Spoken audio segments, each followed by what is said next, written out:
Bonsoir, dans cette vidéo, je vais vous expliquer comment déterminer la matrice de transition d'un graphe probabiliste. Alors, premier exemple, on considère un graphe probabiliste d'ordre 2. Alors,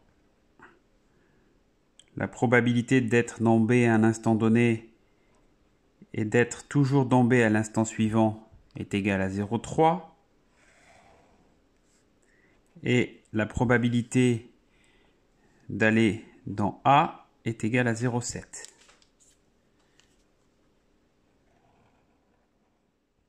La probabilité d'être dans A à un instant donné et d'être encore dans A à l'instant d'après est égale à 0,6 et de changer d'état est égal à 0,4. Donc ici, il s'agit d'un graphe d'ordre 2, deux sommets, c'est bien un graphe probabiliste, puisque la somme des poids qui part du sommet A est égale à 0,6 plus 0,4, ce qui fait 1, et la somme des poids qui partent de B, 0,3 plus 0,7, ça fait bien 1. Alors, comment déterminer la matrice de transition de ce graphe? Alors, on va l'appeler M, soit M la matrice de transition de ce graphe. Alors, ce que je vous conseille, c'est de ranger les sommets dans l'ordre alphabétique. Ici, vous pouvez vous mettre un petit a et ici un petit b. Ici, un petit a et ici un petit b. Donc, la matrice de transition de ce graphe est une matrice de 2, puisque le graphe est un graphe d'ordre 2. Il y a deux sommets.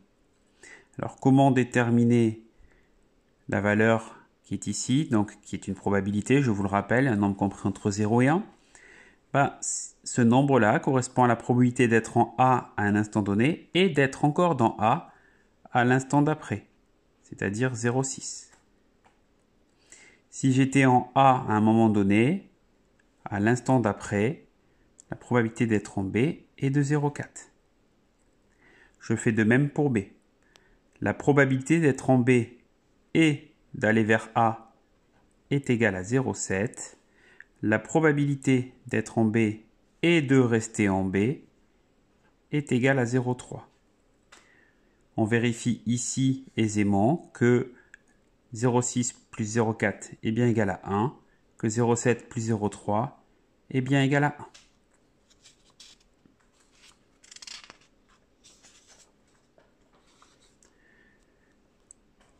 Deuxième cas, on va considérer un graphe probabiliste d'ordre 3.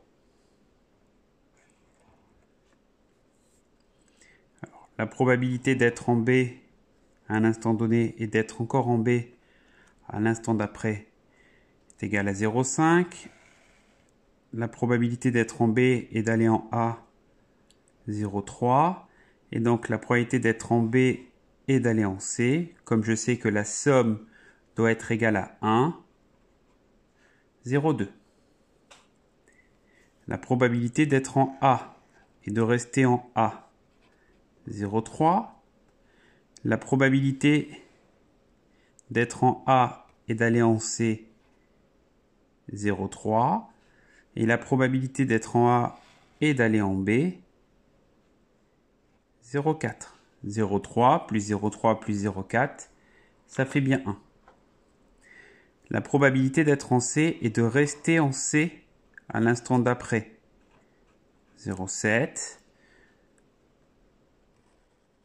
La probabilité d'être en C et d'aller en B, 0,3.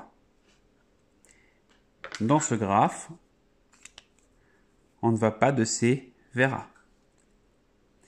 Alors, la matrice de transition M associée à ce graphe va être une matrice 3,3, puisque ce graphe a 3 sommets. Comme précédemment, pour me faciliter la tâche, je marque à côté au crayon gris, ce que je vous conseille de faire. Je note les sommets dans l'ordre alphabétique, A, B, C, première ligne, deuxième ligne, troisième ligne, première colonne, deuxième colonne, troisième colonne. Quelle est la probabilité d'être en A à un instant donné? et d'être encore en A l'instant d'après? 0,3. Quelle est la probabilité d'être en A à un instant donné et d'être en B à l'instant d'après? 0,4. Quelle est la probabilité d'être dans A et dans C à l'instant d'après? 0,3. Quelle est la probabilité d'être dans B et dans A à l'instant d'après? Je suis dans B, je vais dans A. 0,3. D'être dans B et de rester dans B.